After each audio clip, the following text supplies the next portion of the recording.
Sir ಈಗ ನಾಳೆ RCB ಮತ್ತೆ ಪಂಜಾಬ್ ಪಂದ್ಯ ಇದೆ ಸರ್, ಫೈನಲ್ ಪಂದ್ಯ. 18 ವರ್ಷಗಳ ಕನಸು ಸರ್. RCB ಅಂತಿಮ ಪಂದ್ಯ. RCB ಅಂತಿಮ ಪಂದ್ಯ. ನಮ್ಮೆಲ್ಲರಿಗೂ RCB ಗೆಲ್ಲೇಬೇಕು. ಇಡೀ ನಾಡು, ನಾಡಿನ ಜನ, ಸಮಗ್ರ ಕನ್ನಡಿಗರು RCB ಗೆಲ್ಲಬೇಕು ಅಂತೇಳಿ ಅತ್ಯಂತ ಗೌರವವಾಗಿ ಪ್ರೀತಿಯಿಂದ ಶುಭವನ್ನ ಹಾರೈಸ್ತೇನೆ. ಪಂದ್ಯ ನೋಡ್ತೀರಾ ಸರ್ ನೀವು? ನಾನು ಪ್ರತಿ ಸಾರಿ ನೋಡಿದ್ದೀನಿ. ನನಗೂ ಚಿನ್ನಸ್ವಾಮಿ ಸ್ಟೇಡಿಯಂಗೂ ಬಹಳ ಸಂಬಂಧ ಇದೆ. RCB ಯಾರು ಸರ್ ನಿಮ್ಗೆ ಫೇವರಿಟ್ ಪ್ಲೇಯರ್? ಎಲ್ಲರೂ ಫೇವರೇಟ್.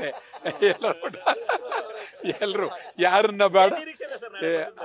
ನಾಳೆ ಪಂದ್ಯದ ಮೇಲೆ ಏನ್ ನಿರೀಕ್ಷೆ ಇದೆ ನಿಮ್ಗೆ? ಪಂದ್ಯ ನಾವು ಗೆಲ್ಬೇಕು ಅಂತ ನಿರೀಕ್ಷೆ ಇದೆ. ಇನ್ನೇನಿದೆ, ಗೆಲ್ಬೇಕು ಅಂತ ನಿರೀಕ್ಷೆ ಇದೆ. ವಿರಾಟ್ ಕೊಹ್ಲಿ ಪಾಪ ಬಹಳ ಇತಿಹಾಸ ಮಾಡಿದಾನೆ ಪಾಪ. ಇಲ್ಲಿ ಕೊಹ್ಲಿ ಒಬ್ರು ಇನ್ನೂ ಬಹಳ, ನಮ್ಮಲ್ಲೂ ಅನೇಕ ಜನ, ಪ್ರಸನ್ನ ಇದ್ದ, ಚಂದ್ರಶೇಖರ್ ಇದ್ದ ನಮ್ಮಲ್ಲಿ, ಮತ್ತು ವಿಶ್ವನಾಥ್ ಇದ್ರು.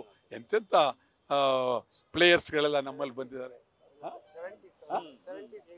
ಹೌದು, ಬಹಳ ಬಂದಿದ್ದಾರೆ ನಮ್ಮಲ್ಲಿ. ಪ್ರಸನ್ನ ಭಾರಿ ಆ ಕಾಲದಲ್ಲಿ. ನಿಮ್ಗೆ ಯಾರು ಸರ್ ಫೇವರಿಟ್ ಕರ್ನಾಟಕದಲ್ಲಿ? ನನಗೆ ಎಲ್ಲರೂ ಫೇವರಿಟ್ ಇರ್ರಿ. ನ್ಯೂಸ್ ಫಸ್ಟ್, ನಿರ್ಭೀತಿಯಿಂದ ನಿಮ್ಮ ಪರವಾಗಿ.